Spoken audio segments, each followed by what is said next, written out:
In the small village of Greenhill, there lived a kind farmer named Thomas. He had a loving wife, Mary, and together they worked hard, planting maize and raising chickens. Their home was small but full of peace and laughter.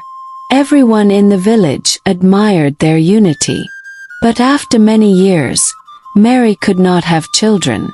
Thomas's family began to pressure him to take a second wife, saying he needed someone to give him an heir. At first, Thomas refused, but the pressure grew stronger each day until he finally agreed. That was when Rose entered their lives. Rose was young, beautiful, and spoke sweetly when she first arrived. She treated Mary with respect and even called her Sister Mary. Mary welcomed her warmly and shared everything: food, clothes, and even advice about running the home. For a while, the family seemed happy again. But inside Rose's heart, jealousy began to grow. She envied how much the villagers respected Mary. She wanted to be the only woman in Thomas's life, to control the farm and all the wealth. Her smile remained sweet, but her mind was already plotting evil. Rose started with small tricks. She would whisper lies to Thomas about Mary, claiming Mary wasted food or sold chickens secretly. Thomas, confused, began to question Mary more often, but Mary never suspected Rose.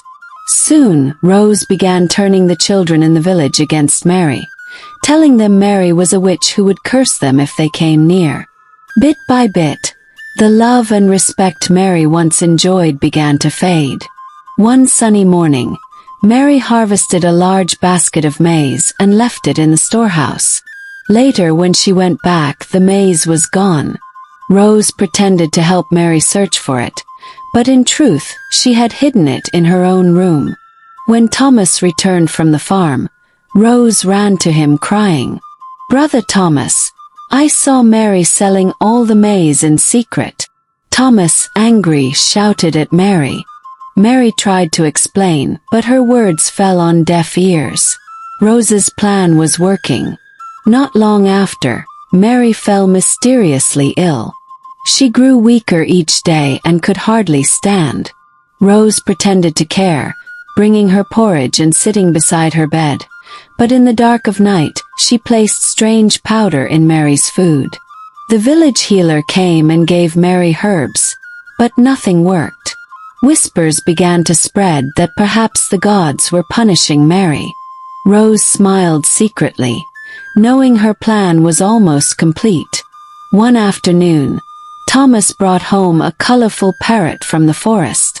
The bird quickly learned to talk and often repeated things it heard. Nobody paid much attention until one day it shouted, "Rose, hide maize." Rose put powder. Thomas was shocked and demanded to know what the bird meant. Rose laughed and said, "It's just a silly bird copying nonsense." But Thomas's heart began to wonder if he had been wrong about Mary all along. That night, Thomas pretended to sleep.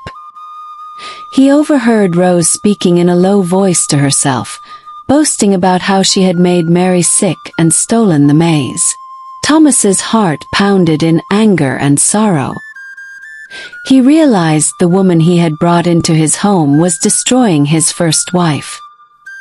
He decided he would gather proof and expose her to the whole village. The next morning, Thomas went to the oldest man in the village, Elder Jonah, who was known for his wisdom. He told him everything, from the stolen maize to Mary's illness. Elder Jonah listened carefully and then said, "We must set a trap. The truth will always catch the liar." They planned a small ceremony where both wives would be asked to swear before the gods, holding the sacred kola nut, that they were innocent of any wrongdoing. On the day of the ceremony, the villagers gathered in the square. The elder placed the kola nut on a carved wooden plate and said, "If your heart is clean, eat this and no harm will come to you." Mary, though weak, stepped forward first. She ate the kola nut and stood unharmed. When it was Rose's turn, her hands shook. She tried to refuse, but the villagers demanded she eat it. Trembling, she put it in her mouth, only to cry out in pain moments later. She fell to the ground, clutching her stomach.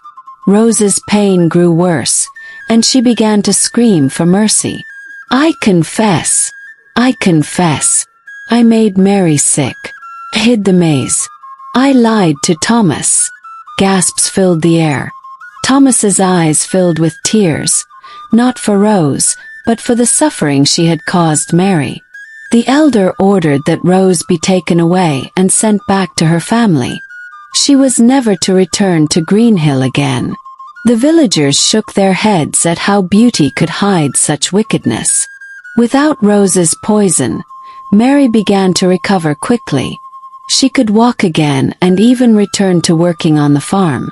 The villagers who had once avoided her now came to visit, bringing gifts and apologies. Thomas, deeply ashamed, begged Mary for forgiveness. Though her heart had been hurt, Mary forgave him. She believed holding on to anger would only keep her soul heavy. With Rose gone, peace returned to the household. Thomas and Mary worked side by side as they once did. They planted new crops and repaired the chicken coop. The laughter returned to their home.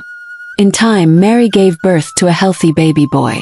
The whole village celebrated, saying the gods had truly blessed her for her patience and goodness. Years later, the story of Rose, the wicked co-wife, became a lesson for every young man and woman in Greenhill. It reminded them that beauty without kindness is like a flower with poison in its petals. Mary lived a long, happy life, surrounded by her children and grandchildren. And whenever people asked about her past, she would smile and say, "The truth always wins in the end." My people, you have heard the story of the wicked co-wife. In this life, patience and goodness always defeat wickedness. May we never fall into the hands of envy or lies. If you enjoyed this story, don't forget to like, share, and subscribe to this channel for more powerful folktales every week. Until next time, stay blessed and keep listening to the voice of wisdom. The end.